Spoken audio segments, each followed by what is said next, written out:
This is Maximum Lawyer with your host, Tyson Mutrix.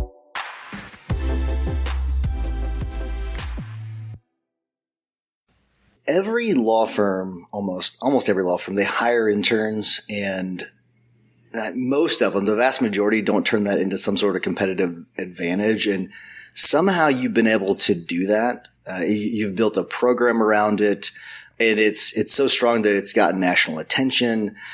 What do you think that most law firm owners completely miss about the power of an internship program, and why do you think that might be costing them big?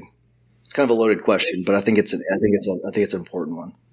So, I mean, they miss everything about it, really, and I can go in kind of piece by piece by piece. But one of the things that I've learned over the years from you, from Jim, from other mentors, is that when you have an idea, right, it can be a marketing idea that's also a sales idea, that's also a legal idea or production, and you can use it in many different ways, and it can evolve.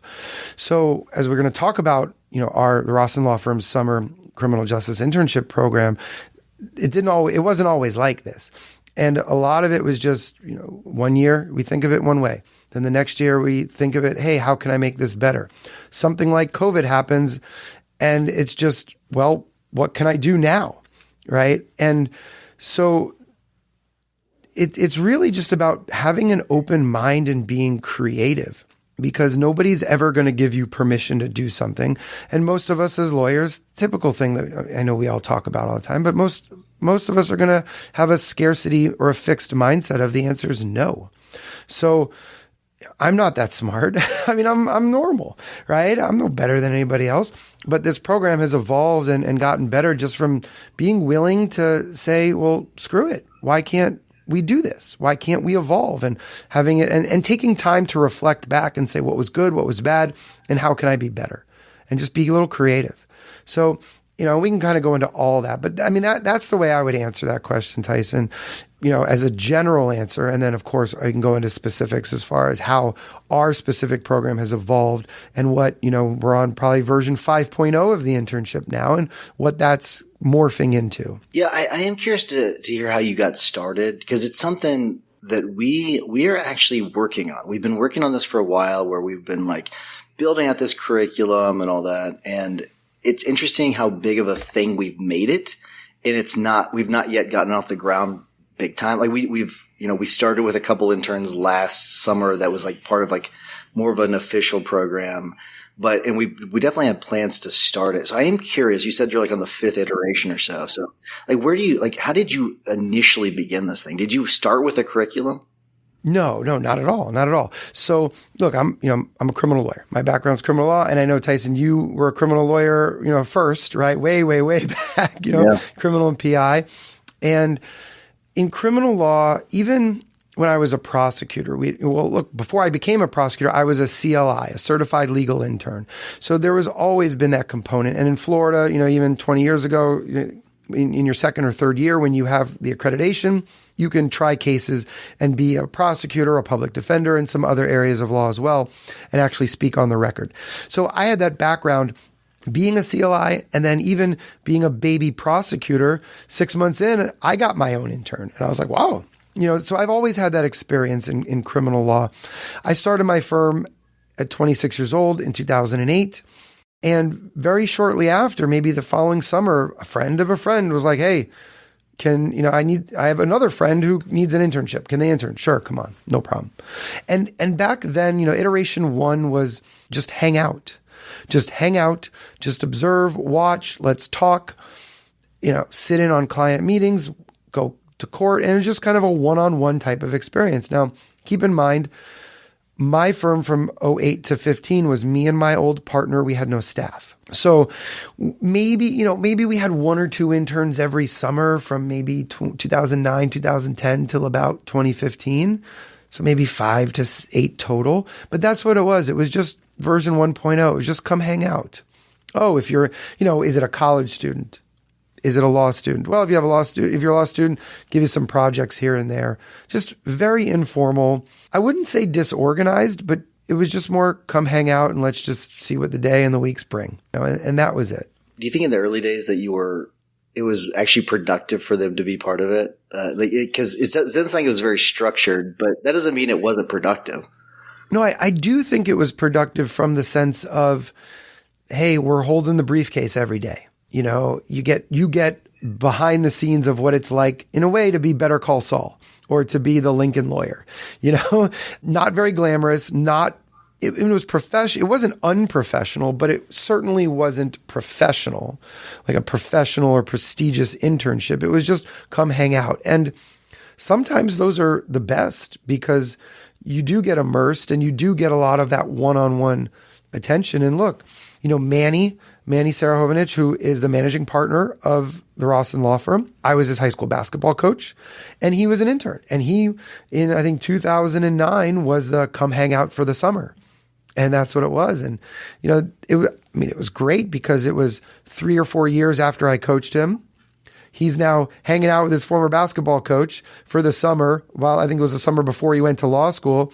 And it's just, you know, it was a great experience because we were super close to begin with. And years later, he's running the firm. So in that regard, I mean, and I think in criminal law, that's the majority of the internships that I see from my friends in South Florida. It's more of, well, you're down here for spring break, come hang out for a week. You're here for the summer, come hang out for maybe 4 weeks, 3-4 weeks over the summer.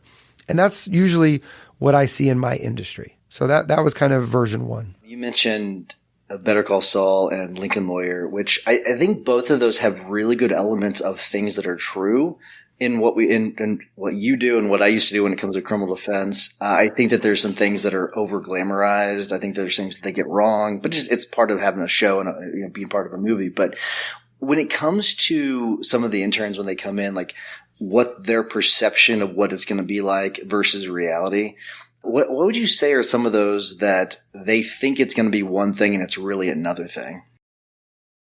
Yeah, I mean, well, they think, look, we have emergencies, we have different things, but it's the same thing for doctors when you watch Grey's Anatomy. You know, not everything is a skyscraper collapses and people are being rushed into the ER and this doctor's having an affair with this doctor. I mean, those things do happen, but it's not as exciting and glamorous. So same kind of thing. Our day-to-day is very busy and we're constantly moving and shaking, but it's sometimes there's a lot more of shoveling the crap than it is of just the pure glamour and excitement.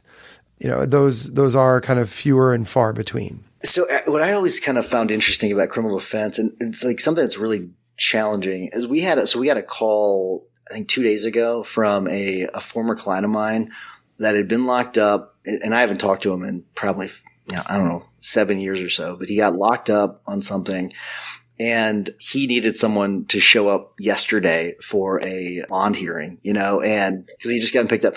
And I was telling the receptionist, she's like, you know, is that something is that normal? I said, that's criminal defense. Like that's what criminal defense is like. So did you were the interns surprised by that part of criminal defense? A little bit. Yeah, a little bit. But that's the thing. We do a good job of talking to them and explaining, hey, this is real and this is fast, you know, boom. Now, a lot of people don't understand how fast paced it is and can be at times. But they, you know, pretty much after 1 or 2 days, they get it and they know. But yeah, it's definitely surprising, especially though, when you have other experience in transactional work, right? Or even PI, the pre-lit side it basically is transactional work, right? You know, well, for some part of it, it's just slower paced, right? It's slower paced. It's not like the litigation aspect where it's, okay, I got a depo here, we got this, we got that, we got a trial next week, we're prepping, right? So when they have experience in other areas, especially more slower paced, then yeah, it's an adjustment. But I also think a lot of people, you know, between watching Brooklyn Nine-Nine and Law and Order and Better Call Saul and all these shows, that's more, people have more of an idea of all law being like that than the real estate transactions, you know, or wills and trusts, I'd say. So in your program, is it something where are you accepting people that are pre-law too, or are they just like basically rising 2Ls and rising 3Ls? So now what we do is a lot different. So now we have an official program. And this is, like I said, like iteration 4 or 5. Yes. Like, what are the requirements then? What do you have to be to fit into the program? We have basically 2 different tracks. So track 1 is high school. We only accept students from American Heritage High School, which is down here in South Florida. I actually teach at the high school now. They have their own pre-law track. It's really cool. In high school? Yes. Holy They have crap. 6. The school is amazing. They have 6 pre-professional programs: pre-law, pre-med, engineering, business and entrepreneurship, biomedical engineering. Like it's crazy. And so we set aside between 2 and 4 spots just for the high schoolers. Last year, our high school students had briefed more cases than our law students. It's insane. They're usually state of Florida moot court and mock trial champs every year. They always do really well at nationals. It's an amazing program that's been going on for about 20 years. So we have that track that is 9 weeks just for those students. And then we have a 12-week program, which is for undergrad and law students. Now, our internship is unpaid, so it generally attracts, for the law students, we're generally attracting your 1L summer. We did have a 2L summer last year, and for her, it was not about the money. It was, I want to be a public defender. I want to be here. I don't need a paid thing, because this is where I want to be. So, and we do a pretty good job now of weeding out people who want to get paid, need to get paid, or is looking for this as just a resume builder, because we've honed in where it is a criminal justice internship, specifically for people who, I will accept people if they're considering prosecution, but we really want people who want to defend people, who want to represent people, criminal defense, criminal justice. Okay, so I have a really big question, because I guarantee other people have it. Are you able to get around the pay part of it because they get college credit and high school credit for it? Is that the workaround? So they do, yes, and even there's some of the law schools have been able to give credit. And, that was something 3-4 years ago, as we were growing this, we kind of had some internal debates about this. And look, look, this is voluntary. I believe in free will. Okay. We're not forcing anybody to be here. I still, maybe this makes me feel old, but I still believe internship is unpaid. A law clerk is paid, and I don't, and I think you shouldn't call a paid job a paid internship. It should be a law clerk, right? Position or something like that. And the way, if anybody wants to come at us or have it be a problem, then you're just ruining something that's great for society, for our community, and for the students. And so that was a decision that I made. And I'm like, look, you want to come after me? Come after me, right? Because, what are we doing here? We're helping the community. We're inspiring the next generation of criminal defense lawyers. And personally, I'm not going to let a potential gray area influence what I believe is part of my passion and my calling, which is to inspire the next group, generation of criminal defense lawyers. Yeah, and I don't have any problem with that. To be honest, I will make sure I'm clear about that. I think, and I'm guessing that the program is more, for lack of a better way of putting it, it's more program based, education based, as opposed to like work based. Yes, I mean they do work, and there is work, but it's program based. We have a curriculum. Okay. So we actually have a real curriculum. And so we weave these things in. And again, look, I'll say it here too, Tyson, because I don't care. If anybody has a problem with it, sue me. Okay. I don't care. I will fight to my grave for this. Hey, careful for this program. What you wish for. It might happen. I know. But, look, and it's like a few of the Florida law schools won't let us go on their OCIs because it's not paid. Okay. Right. Then maybe they should waive tuition for the credits that they're giving them and not make the students pay the tuition for the credits that they're giving them, because, right, that's basically the same thing. It's interesting. So we came into, and I want to get into the curriculum in a second. So don't dive into that, because I definitely want to get into that in a little bit. But so what I find interesting is that, like, whenever I did like externs, they called them externships in law school. I don't know if they called them that for you too, but where we got credit for it.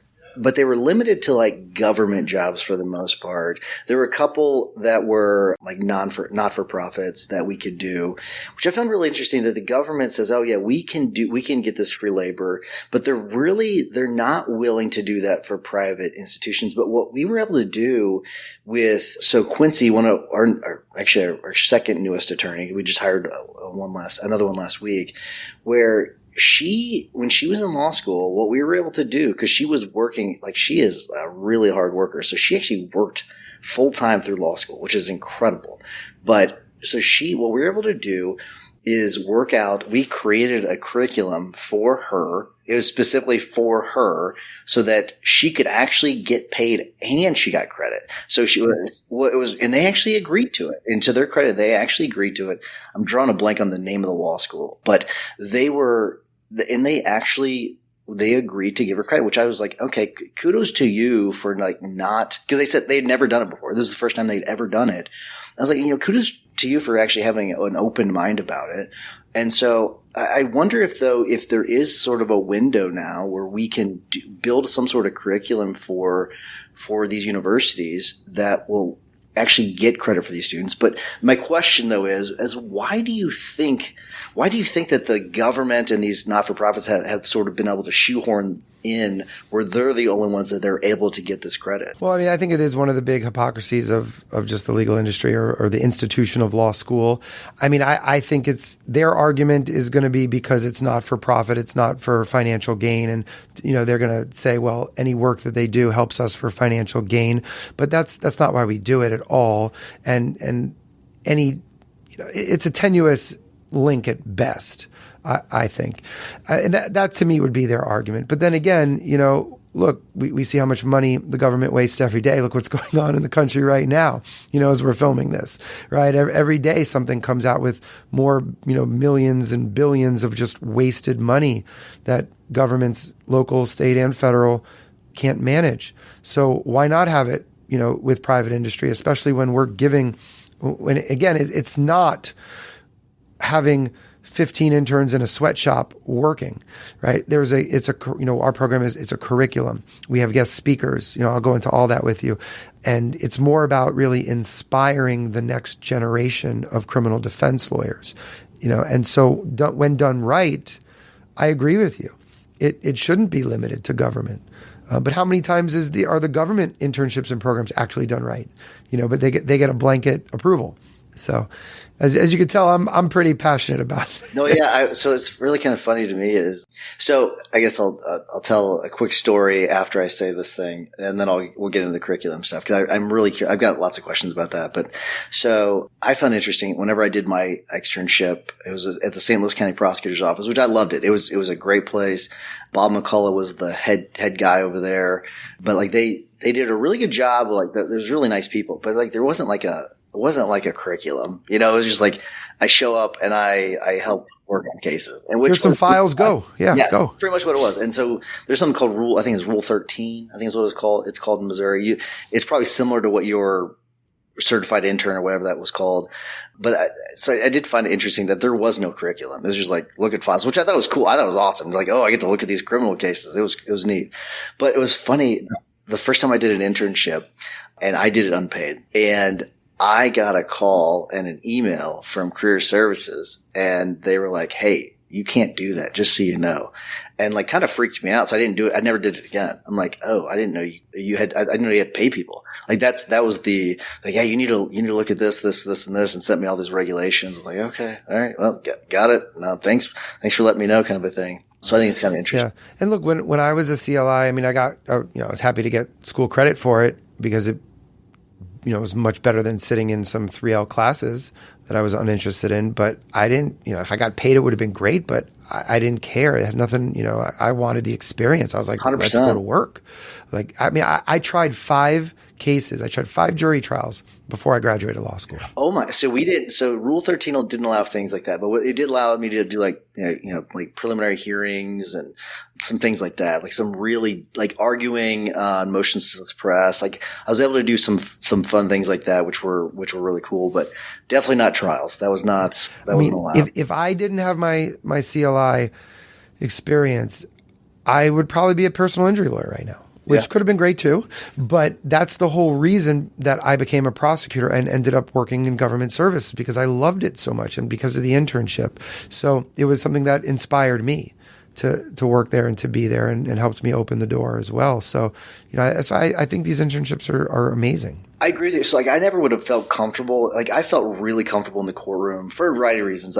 But it was a big part of it had to do with that externship where I was able to get in the courtroom and ask, cross-examine a police officer. And I was probably awful at it, but I felt like I was king of the world, and it gave me that confidence to really, and it was cool because you got to meet like criminal defense attorneys that were in St. Louis, and it was kind of nice where like they knew that they could easily just waive the PH, and they're hey, you want some experience on this? I was like, yeah, I would love it. So they wouldn't waive it just so I could get some experience on it. And it really was, I'm going to mention his name, John Newsham.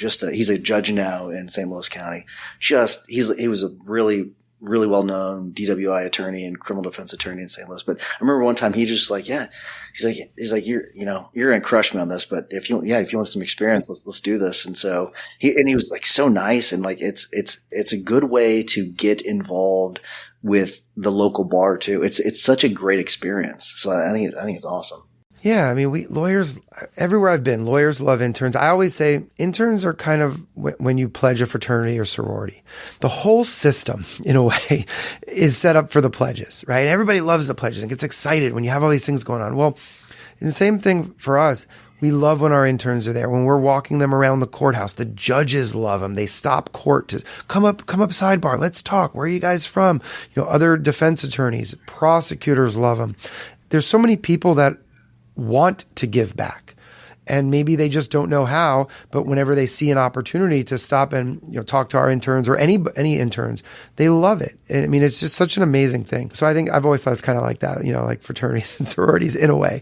Although we do not haze the interns. We have fun with them. Yeah, I want to give you this quote, and it's by John Crosby, and it's: mentoring is a brain to pick, an ear to listen, and a push in the right direction. And the part of this quote I want to focus on is a push in the right direction. How do you make sure that you've structured a curriculum that provides the push in the right direction? So we talk a lot about criminal justice, social justice. I don't have a caseload. I've been out of legal production for about 3 years. And so what we do is we pair our attorneys up. Usually each lawyer gets 2 or 3 interns, and they're with the interns in their pods from the day-to-day legal work and watching court and assisting in that. The part that I'm very involved in is the curriculum part. So before we start, they have, I don't want to say homework, but they have a project or two that they have to do. We book club a book, and I might add a second book this summer. So last summer, we did a book that was written by federal Judge Jed Rakoff. It's called Why the Innocent Plead Guilty and the Guilty Go Free. And it's a pretty deep criticism of the federal criminal justice system and the inequities in the federal criminal justice system. So we book club that. We watched some movies and documentaries.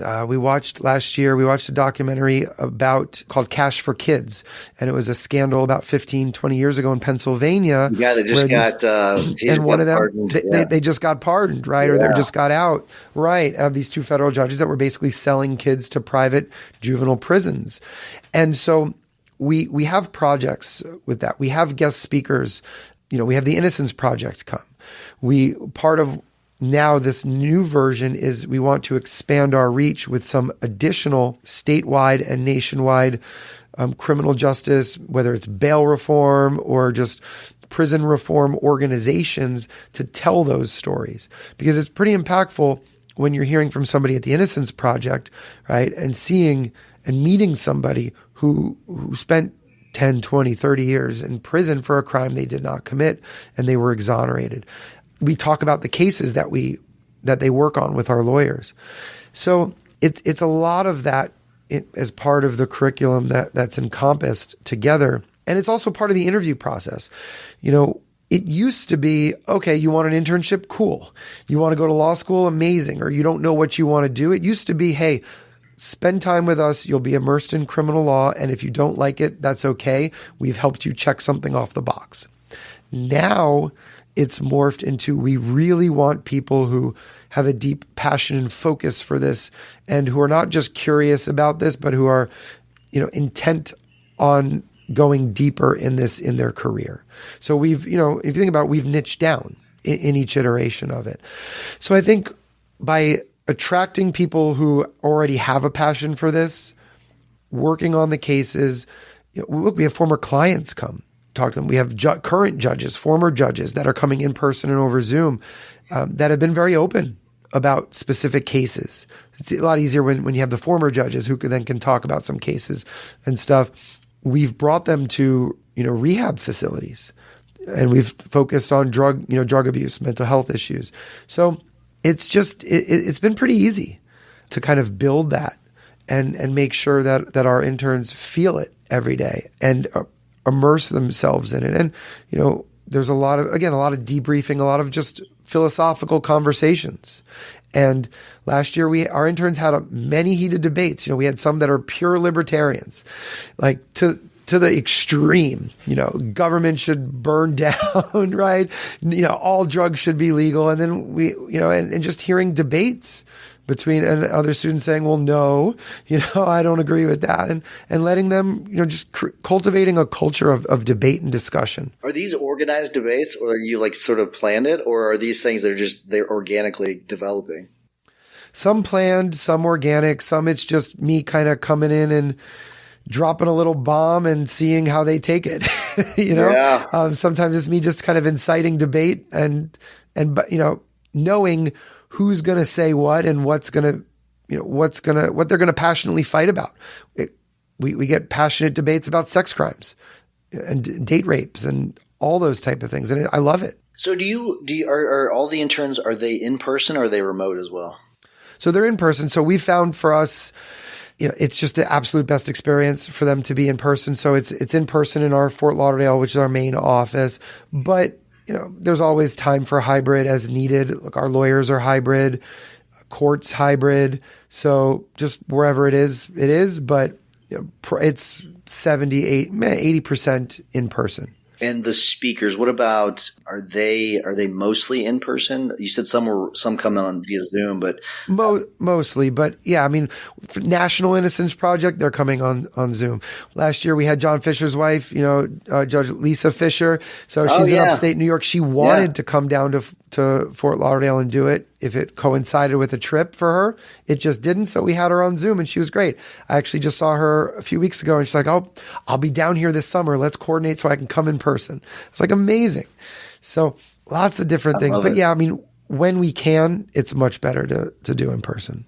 I love that. Yeah. So is the curriculum, is it all criminal defense based, or do you mix any of the business into it? We do a little bit of the business because, that's what I'm focused on. And I want them to understand how just the business of a law firm works, because I think everybody should. And, that's one of the big things that they don't teach you in law school. So we focus a little bit on it, and one of the, and look, we have students that are very involved in mock trial, right? And I always tell them, you could be a mock trial superstar, but the two things you never get, you never get voir dire, right? But more importantly than voir dire, there's never a real client, whether it's a civil mock trial or a criminal mock trial, right? You might represent a plaintiff in a civil mock trial, but there's no real plaintiff, right? There's no real plaintiff that's injured or aggrieved or had lost out on millions of dollars in a contract dispute. There's no real defendant. So I love when they sit in on our strategy sessions, our new client consults, and they can see how, whether, yes, it is business, it is sales, but how we're building a relationship with somebody and maybe their family from day one. And they can feel the emotions when they can see a grown man cry in a meeting with us, but before they've ever hired us and paid us, right? And then we can debrief about, well, what's our worth? What's our value that we're providing? And tell them and explain a little bit of that to them. Because it's very hard to ask people for money. That's one of the hardest parts of criminal law, is to say, wow, you had a terrible situation going on, and yes, now you need to pay me money. Versus PI, a lot easier. It's, oh, I'm going to get you money. No problem. Yeah. And so being able to see that and just see, look, like, now we're a law firm of about 23, 25 people. So I do like to show them how the business works a little bit. When we're an open book, we don't hide things from anybody.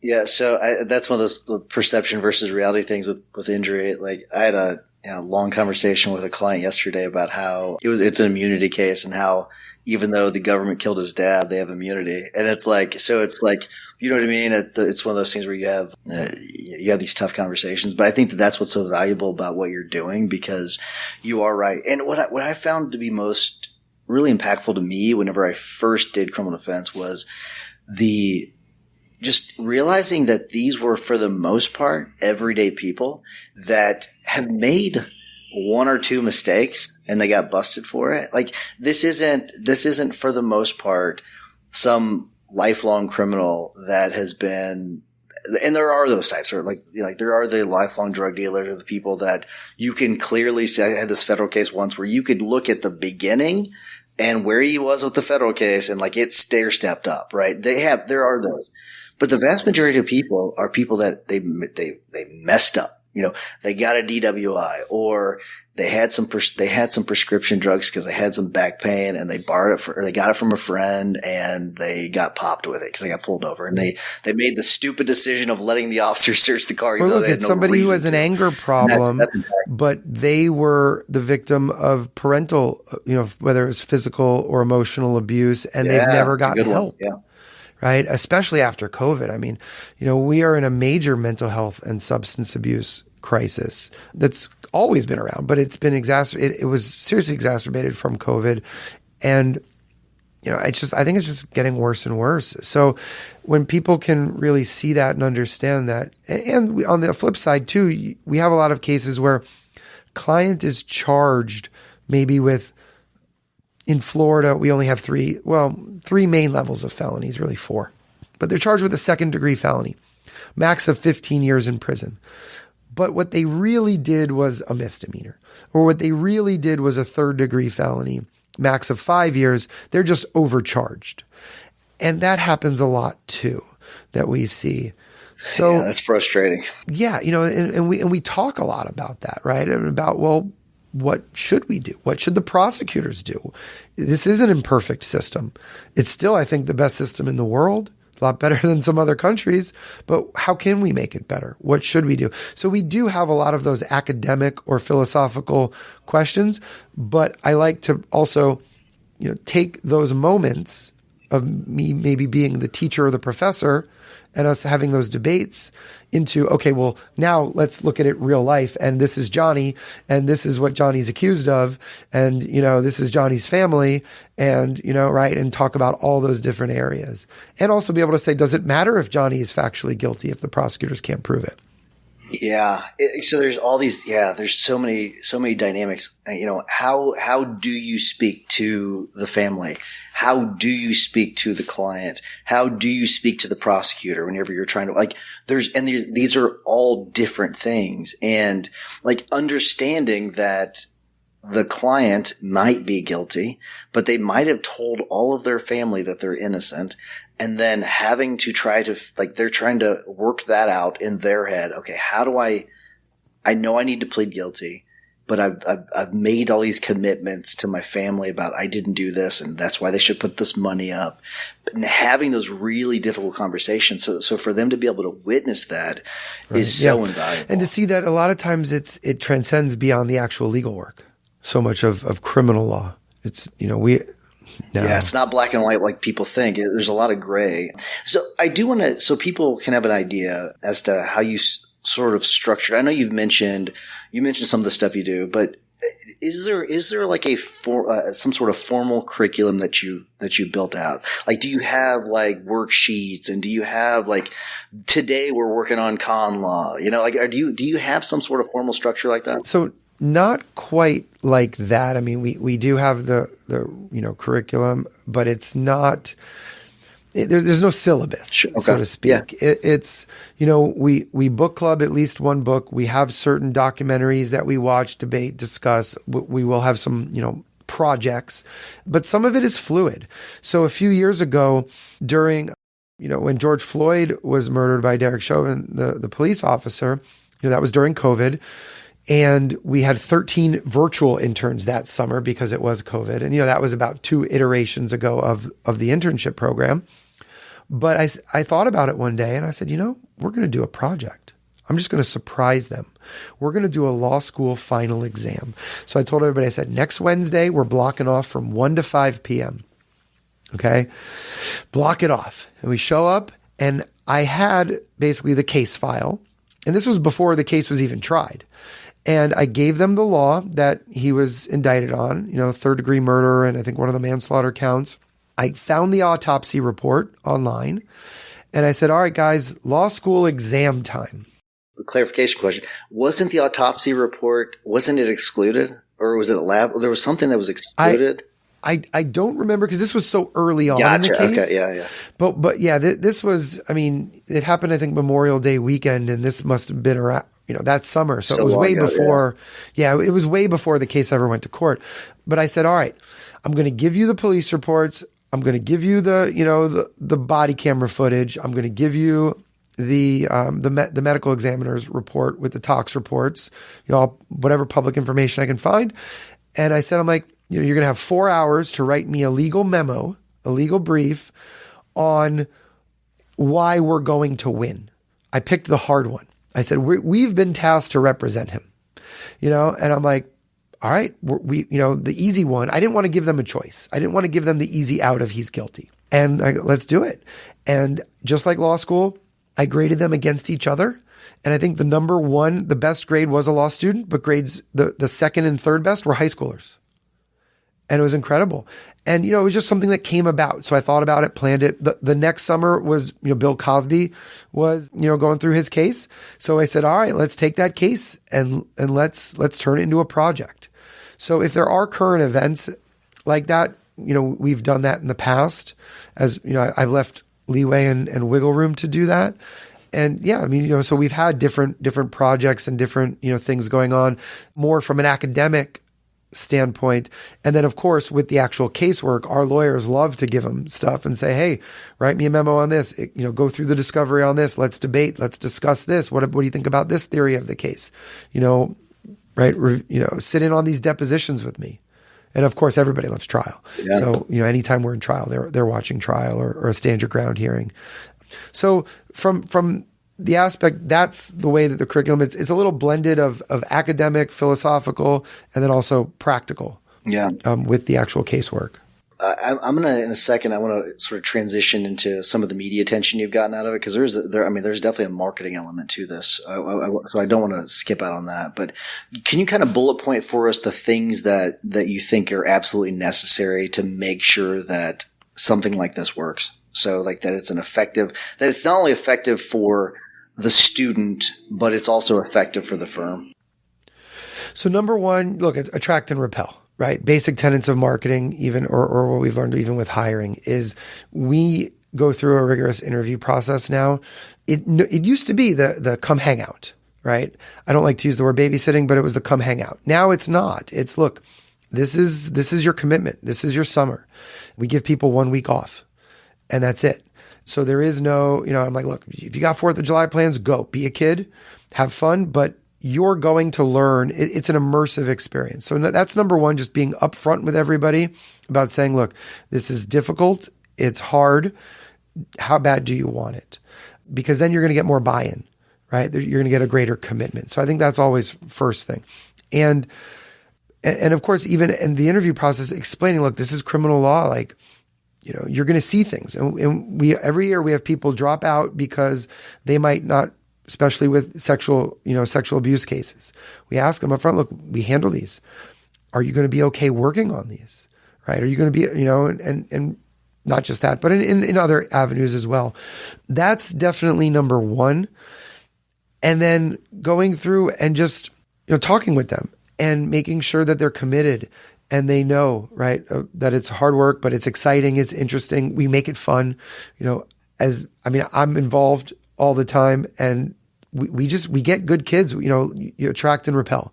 So now, we had people in the past who weren't so invested? Yes. And that's why we've kind of niched down to where everybody who's with us, it's competitive. Like they want to be here. And last year we have an Intern of the Summer Award that we have a plaque. So we have a plaque in the firm where they get to live on in the history of the firm, and then they get a plaque, an award. And so again, we make it competitive and they are fight over it.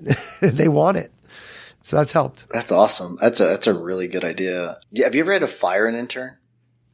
So yes, we have. It's been a few years, but we have, and nobody's happy. Yeah. It's unfortunate, but it's been a few years. And again, that might have been in second or third version of the internship. But I think now what we do, we're getting a lot better at it. We had no problems at all the last 2 years, but also we make everybody sign an integrity statement. So one of the things for people to learn, we learned a few years ago, we opened it up in January. And we had a lot of people, or not a lot, but there's a few people, January and February. Oh, yes, I commit. I'm so excited. And then they keep looking for the paid internship, or the better resume builder. Oh, well, this is nice, but I'm going to keep looking or going for that judicial unpaid internship, right? And so now going through this process, we tell people, we say, look, you are signing a personal integrity statement. If we offer you in January and February, there's no takebacks. You're committing. So you are committing that you are stop looking. You are not going to ghost us in May or in April, that you are in and you're in. And if you can't handle that, that's okay. No judgment. Just, this is not the right thing for you. We are not, a second fiddle or second choice to anything. And if we are, again, that's okay. Just, we wish you the best. And we've had a few people go through the process, and when push came to shove, said, thank you. I'm gonna withdraw. Perfect. Because don't waste our time and don't waste your time. And we're okay with, again, attract and repel. We're perfectly fine. Actually, I prefer it that way, because a few years ago we'd have people in April. Hey, I can't get in touch with you. Where are you? Are you alive? Oh, I'm sorry, I took something else. Well, I just said no to 2 other great candidates because we had you slotted in. Yeah. So for the integrity of the program, we ask people to do that. And we've been doing that the last 2 years, and we haven't had a single problem. What are some things that people might not know that they should have? Like the integrity statement, that's a great idea. So what are some other things like that people might not think that they may not know that they need, or that they should have, or that are a good idea that you can think of that might be beneficial for people to know about? We have our interns sign a confidentiality, and a full-on NDA for firm, for the firm, and specifically regarding like the clients and what we see. So it's also an NDA regarding like the firm tech, the firm marketing, all those kind of things. But more than that too, we have conversations and we say, look, you may see your mom's friend. Your mom's friend might be one of our clients. And we have to talk about those things. And I always tell them, though, I say, look, if you're the type of family that has those dinner time family conversations, I want you to have those with your parents, with your family, just no names. Yeah. But I highly encourage those type of conversations. So that's something that, has evolved. The integrity statement has evolved. Making sure that they know, look, you get 5 days off, you get 1 week off of the summer. Again, be a kid. Like, don't not go on your family trip for 4th of July. Go. But if you are going to be with us for 3 weeks and then you need 2 weeks off and then you're going to be with us and then you need another week off, it's not the program for you. There's I have friends that will do what I did 15 years ago and just say, yeah, come hang out for 3 weeks, right? Or come hang out with us on winter break for a week in an informal setting, which we do. Just, you can't be a part of our summer internship program.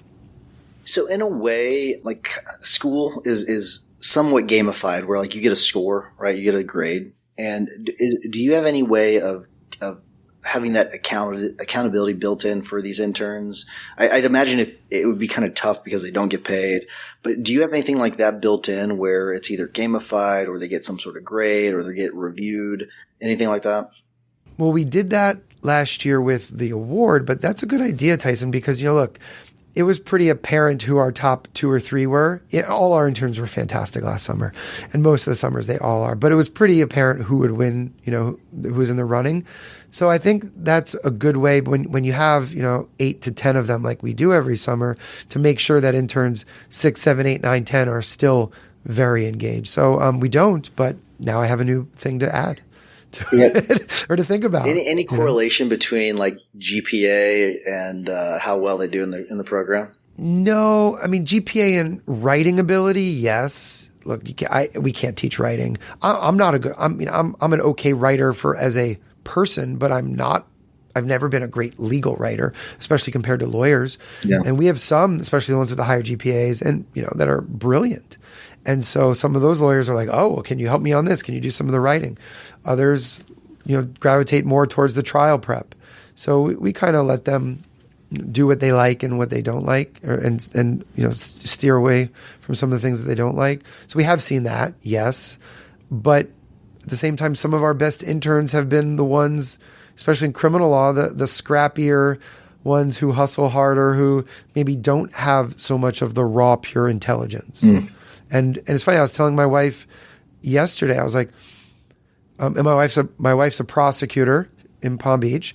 Fun fact, she was also an intern at the firm, but it was that was version 1 of the internship, and it's not quite as salacious as it sounds.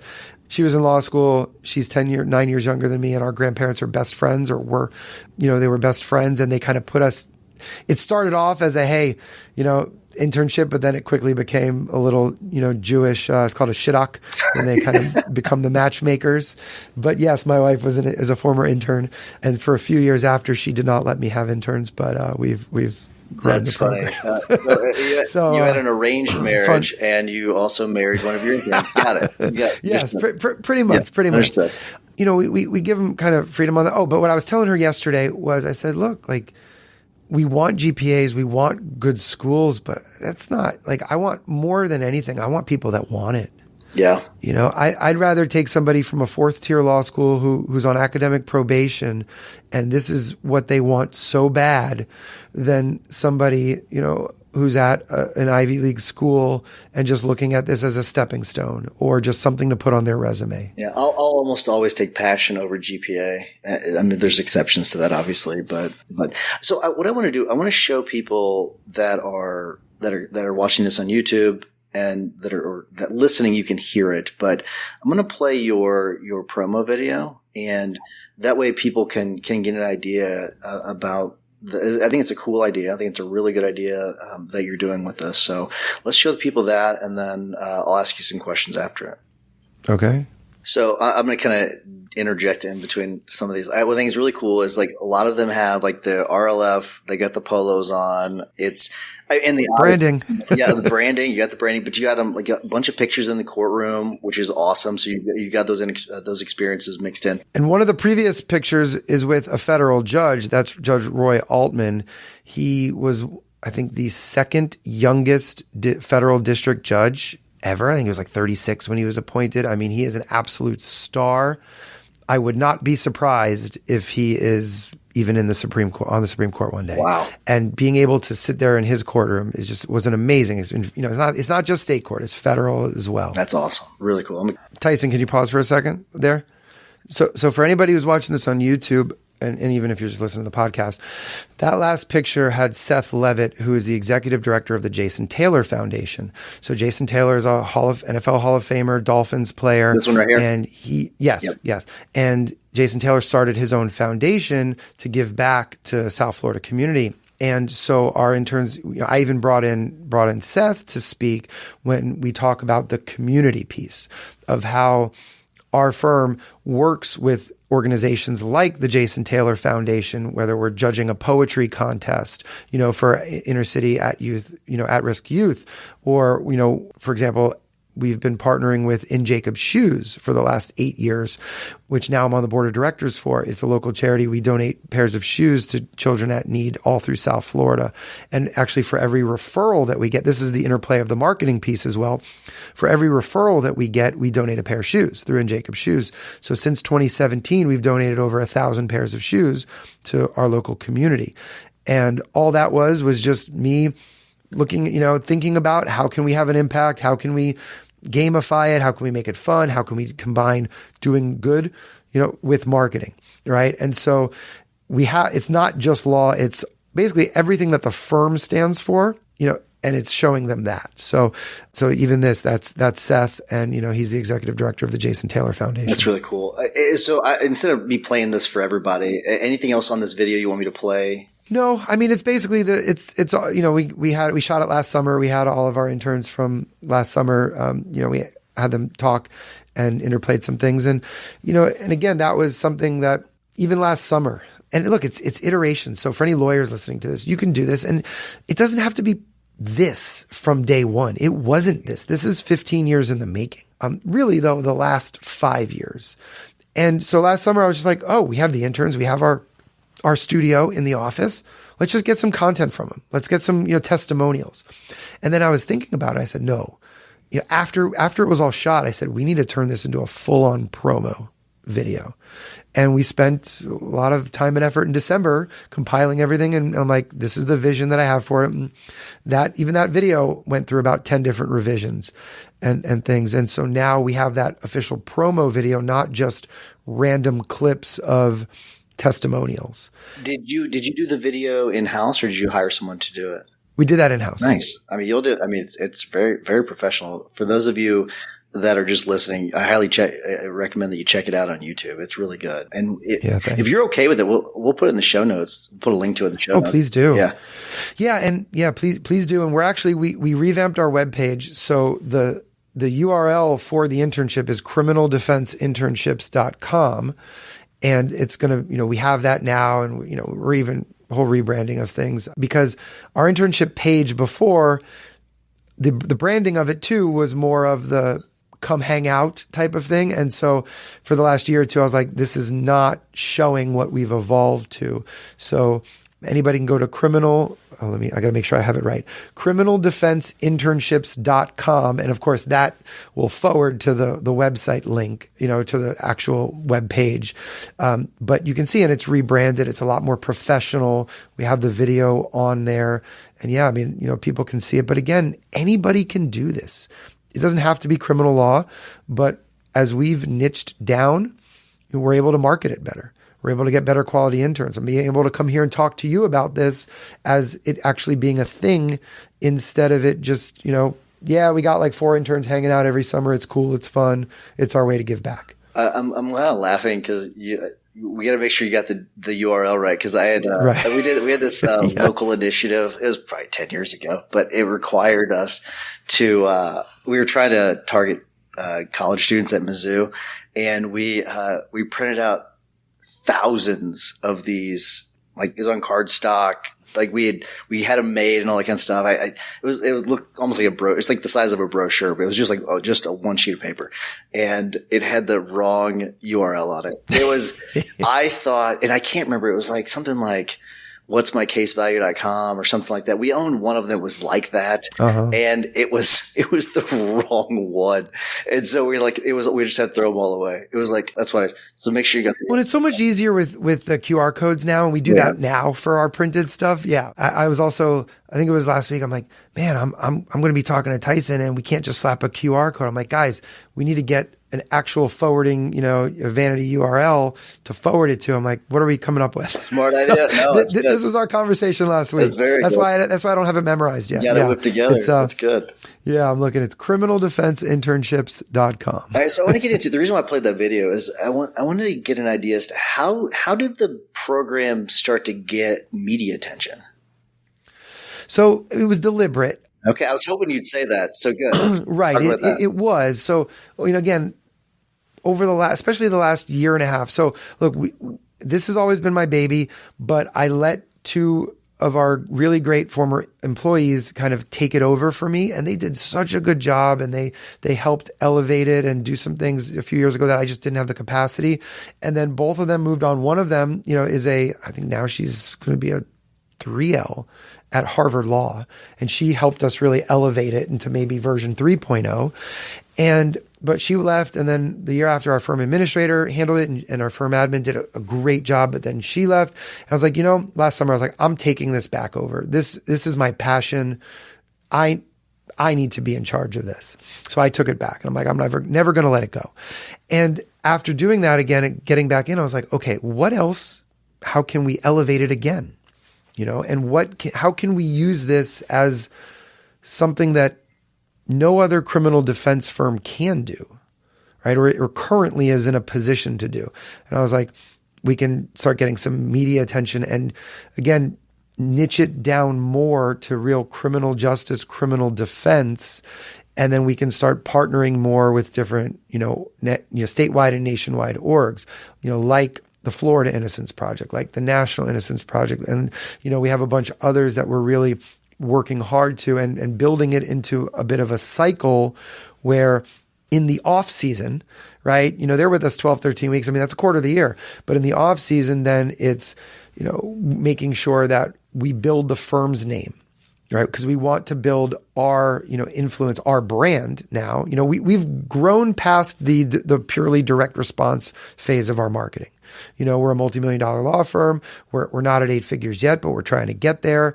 And we need to be known on a more than just hey, we're, on a county-wide basis, but we need to be known throughout the state of Florida, right, as the major power players in criminal defense and nationwide. And actually, like, what do we stand for as a firm, right? It's not money, right? It's social justice, it's criminal justice, it's community, it's helping people. It's our firm motto, we help good people when bad things happen so they can achieve their best future. And it's about, trying to be unafraid to say, hey, orgs, we're partners in this, and you guys don't really have any private paid criminal defense firms like us that are doing this and have this internship, and let's talk. We need content and speakers, and we can write some content for you, maybe get a few backlinks, right? And, and can we take on some pro bono, cases, right? And connect, or some low bono cases, and different things. So just kind of expanding the possibilities. Yeah, I haven't heard the phrase low bono in a long time, but yeah. What are some specific strategies or tactics that you think legal entrepreneurs could use to increase the visibility of their internship programs if they decide to have some sort of program? Well, for us, I mean, we used AI to help us kind of curate the list, right? So that helped so much. Yeah. Of course, just being unafraid to put it out there. It's a lot of it's relationship building. And look, I'm here. I mean, Tyson, if I could talk to you once a week, I would love it. I've been, obviously I'm in the guild. I've been, listening to your podcast probably since day one. But it was me emailing you saying, hey, Tyson, like, it's been 3-4 years since I've been on the show. I got something new that, yes, we're promoting this, but I also think, your listeners, right, our friends, this community is going to want to hear the business side of it, right? And the creation side of it. So I have value. Like, I'm not just here to promote, I'm here to give value. So think it through. How can people give value, right? We're all about value. Be creative and be unafraid. So it's kind of this same stuff that I'm doing, but you don't have to wait until it's perfect, and you can start small. And that's what we've done. And, now, like, we have some internal goals of how many backlinks we want and how many press releases we want. But just start with 1, start with 2, start with a super local level. Go to your public defender. If it's criminal related, go to your public defender and say, hey, how can we collaborate? How can we work together? Like, we're not enemies. Sometimes some counties and, states, right, the public defenders and the private attorneys are enemies. We don't have to be, right? Let's build bridges. Start that way. Look, we've had judges. We've had criminal judges that we appear in front of every day, refer their personal, friends' children to us to be in our internship. Right. Now, usually those we don't say no.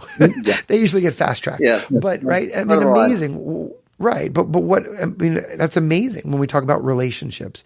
And look, our interns have also, we held 2 political fundraisers last summer, one for a judge and one for a state attorney candidate. And they were there with us and they got to see that too. So just being creative, think outside the box, go on, use AI to come up with some different ideas and curate some ways. Yeah, I think it's a great idea. Will you talk a little bit about how this can be used to build a pipeline for future employees? Yeah, so we haven't been there yet, but that's on the future, and I will be so happy the day that it happens. So we have a few that, they know, hey, you're coming. You're coming back. Yeah. You're coming back home. And look, even if it's somebody who ends up being a prosecutor, it's great because now, we have prosecutors that have seen our side. There's a lot of people saying that all judges who handle criminal cases should be a prosecutor and a public defender before they become a judge, right? To really get both sides. So the people who end up being prosecutors, they, like my wife knows what we do, but she knows firsthand from being an intern and seeing it when she was in law school. And then to have people who we've inspired to be the next generation of public defenders or private defense attorneys is amazing. And, again, there's two right now on my radar who, once they get their version of residency at the PD's office, once they get that in, I want nothing more than for them to come back home. And I look at it as coming back home, because we are a family environment and, that is the way we run the firm. So yeah, I'm so excited for that and it's going to happen. I love it. And I can't wait for that to happen, for you too. It's interesting because you'd mentioned stuff about Maximum Lawyer and what's always just been so amazing about the community is just, it's like this crowdsourced, thing, we're all growing together. And that's what's been so kind of magical about it. But it's cool about you coming on here and you sharing your experiences. Cause it's a really brilliant idea that you have that you could have easily just been like, I'm holding on to this myself and I'm not telling anyone my secrets. And you were willing to come on. I do appreciate that. If somebody can do the same and do it better, then I can learn too. Right. And, and I've learned exactly, I still remember, I missed the first, the OOOG Max, Law Con in, when you guys had it at the law school. It was, yeah, I wasn't there for that. And then, but, I was at the first one after COVID, the last two. Oh, yeah. And, right. But I think you guys did 4. Yeah, right? I think I missed the first 2 and I was at the last 2. Yep. But I remember being there and it's probably something, I probably learned it. It's probably something you said, but I'm sitting there and I'm like, Tyson and Jim are amazing, but they're not here to be gurus. They're just more of the facilitators. Yeah. And they're just, and I'm like, and I love the fact that I met 20 new people, 50 new people we're all growing together. Exactly. And you say crowdsource, that's exactly what I would use. Yeah. And just, it is, look, there's something to be said about those programs that do have the guru and those can be good too. But I always thought that was the beauty of Maximum Lawyer is that it really was a true community where, everybody kind of felt like we were growing together and in this, more than even growing together, in this together, rather than in this to be a disciple of a guru for money, Yeah.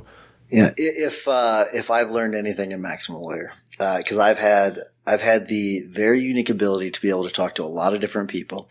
And I am very grateful for that. So I've been able to talk to many CEOs of legal vendors. I've been able to talk to many law firm owners, people that serve law firm owners, and there's no such thing as a guru. They don't exist. No one knows everything. It is the people that you think know everything.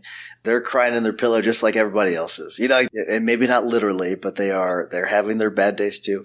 They don't have it all figured out.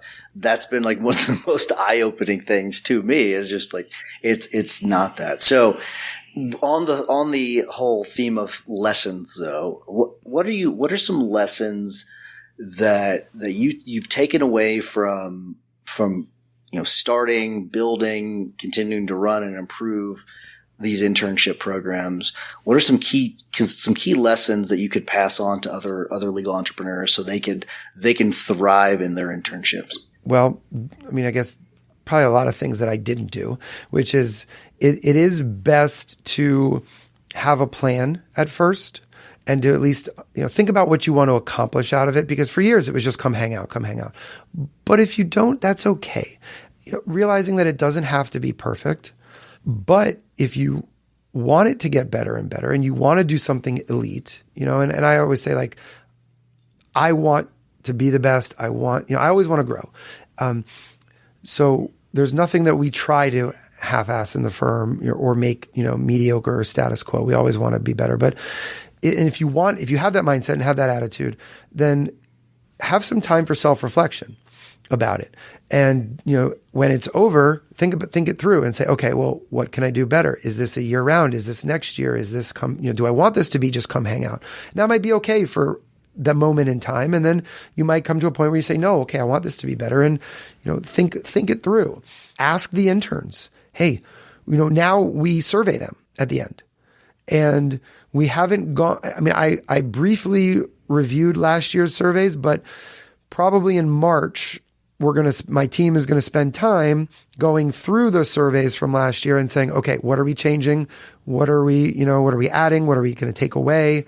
What did they love? What did they not like? Right. So that's helped too. And of course, a lot of this is just business stuff too. Just do it. If you want to do it, do it. Don't wait till it's perfect. Again, mine is 15 years in the making. And in a year or 2 or 3, it's going to be better and it's going to be different. We're going to constantly evolve it and change it. So it's just a lot of same stuff. Like, there's so many people who, will go to Max LawCon this year.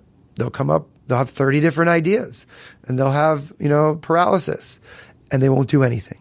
And, and I remember me, and I've been in masterminds, right, on hot seats with Tyson, with you and Jim. And, I still remember my first one with Jim. I feel like Jim picked on you a lot more than I did. He did. And I loved it though. Look, in that group, we had a very special group. We had 2 grown men cry, and I'm talking bawling. We won't say anything else, but, and I didn't, but I was picked on. And I said, guys, this is what, it was 5 minutes of me fighting. And then I said, you know what? Y'all are right. Give it to me, and give it to me hard. And I said, Jim, give it to me publicly on stage. And I promise you, this was the one in October in St. Louis. And I said, I promise you that in 3 months, when I'm there for the Guild Day in Scottsdale in January, so this must have been 21, 22, I promise you I will have an office manager and I'll have a bookkeeper. Because you're right. I'm running a multi-million-dollar firm with no office manager and no bookkeeper.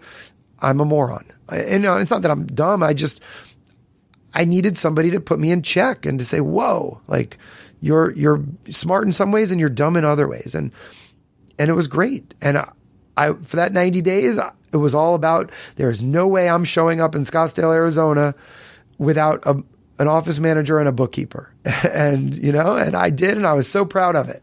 Right.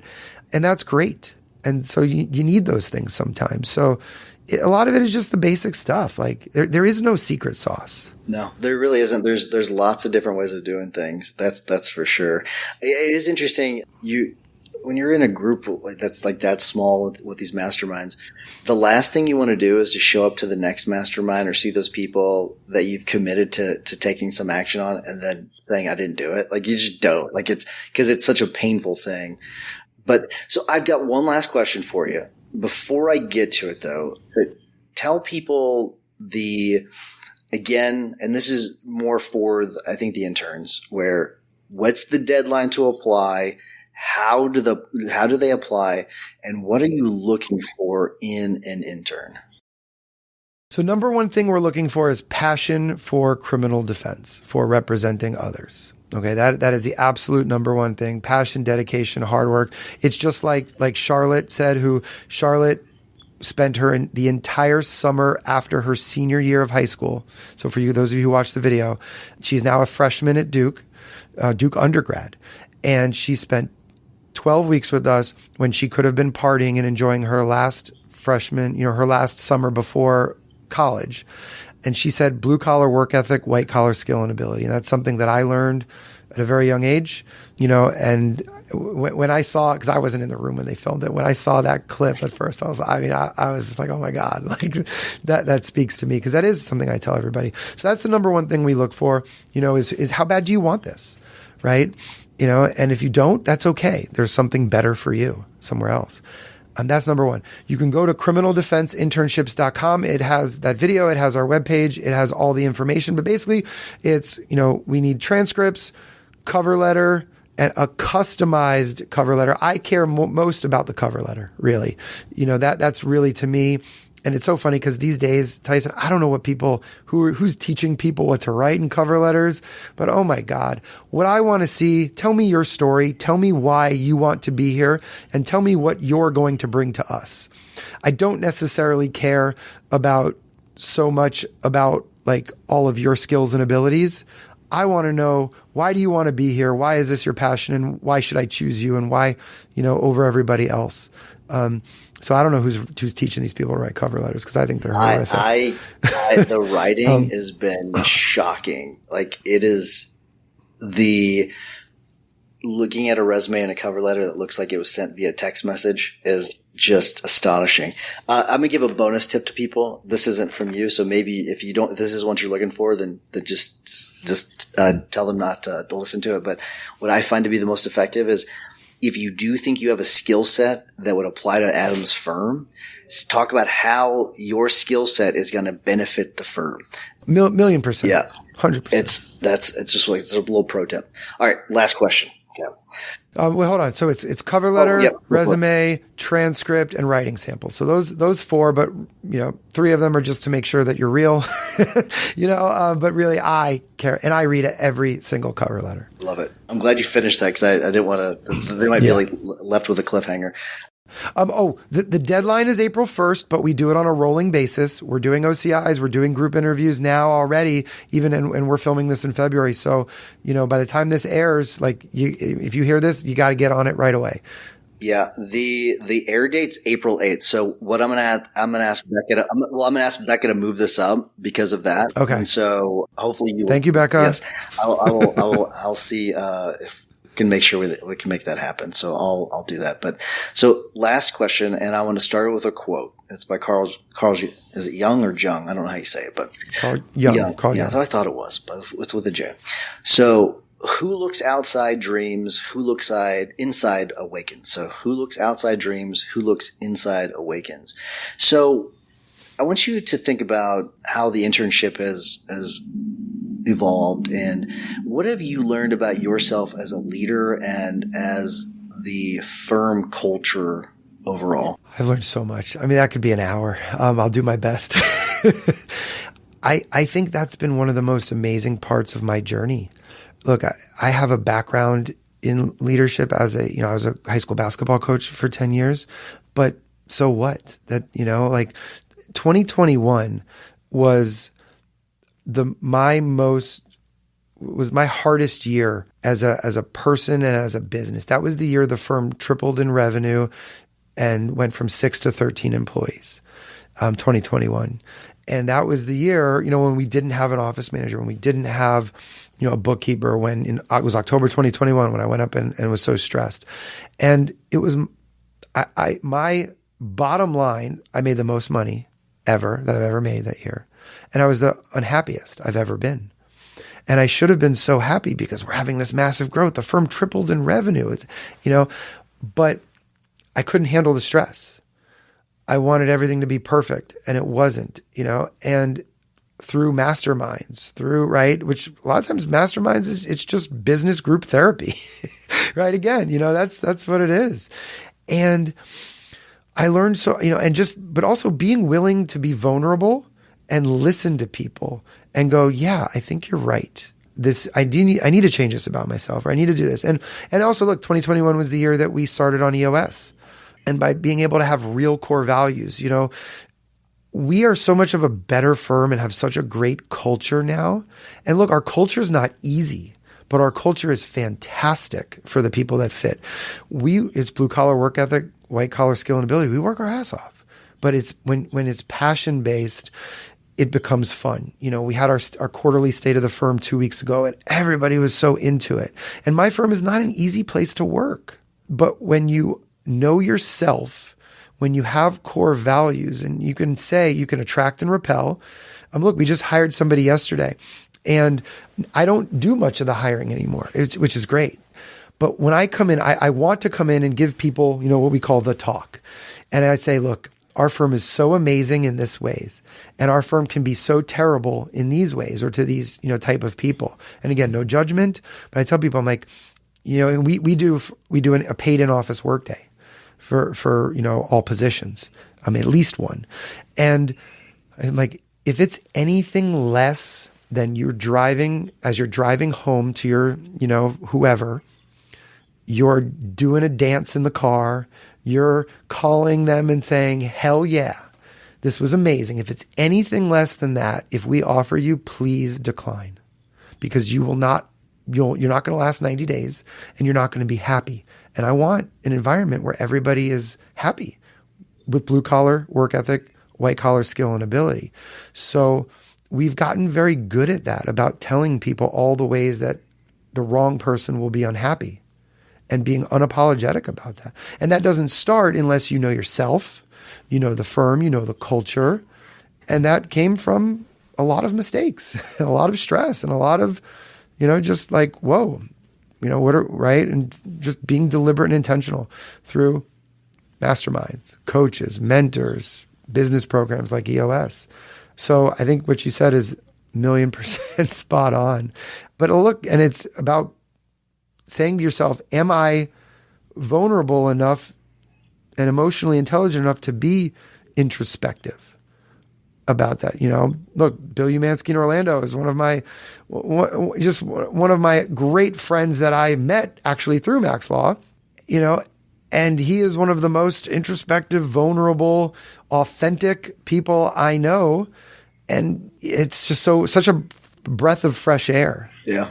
And I think a lot of us can learn from him. Yeah, I know I have. I've learned so much from him and from Jim and from you. Again, and I still think there's nothing like being in a mastermind room with Jim. Yeah.